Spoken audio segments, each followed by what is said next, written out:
விடுதலை சிறுத்தை கட்சி சார்பில் நடைபெற்று வரும் மது ஒழிப்பு மாநாட்டில் கலவரம் செய்து வரும் நிர்வாகிகளை மேடையில் இருந்தே திருமாவளவன் எச்சரித்துள்ளார்.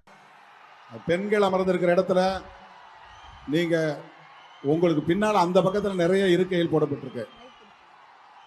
கூச்சல் போட்டா தலைவர்கள் பேச முடியாது. தயவுசெய்து வந்துட்டீங்க கீழே இறங்கி நில்லுங்க. இந்த வயர்லாம் மிதிக்கிறதுனால லைட்லாம் ஆஃப் ஆகுது. இந்த பாருங்க, அது எல்இடி லைட்லாம் ஆஃப் ஆகுது, இருட்டாகுது. மழை வர்ற மாதிரி இருக்கு. நாம சீக்கிரம் முடிச்சாகணும். தயவுசெய்து தோழர்கள் அமைதியா வந்துட்டீங்க அப்படியே நில்லுங்க. முண்டி அடிச்சிடும். ஏன் மேலே ஏறி நிக்கிறீங்க? உட்காருங்க.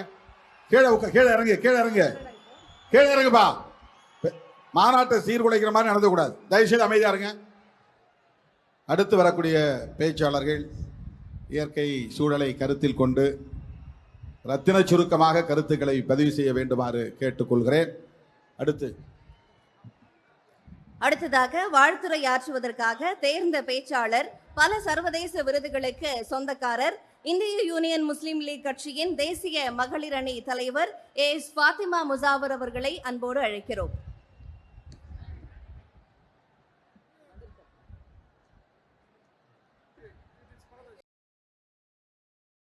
செய்திகளை உள்ளது உள்ளபடி தெரிந்து கொள்ள ரெஃப்ளெக்ட் நியூஸை சப்ஸ்கிரைப் பண்ணுங்க.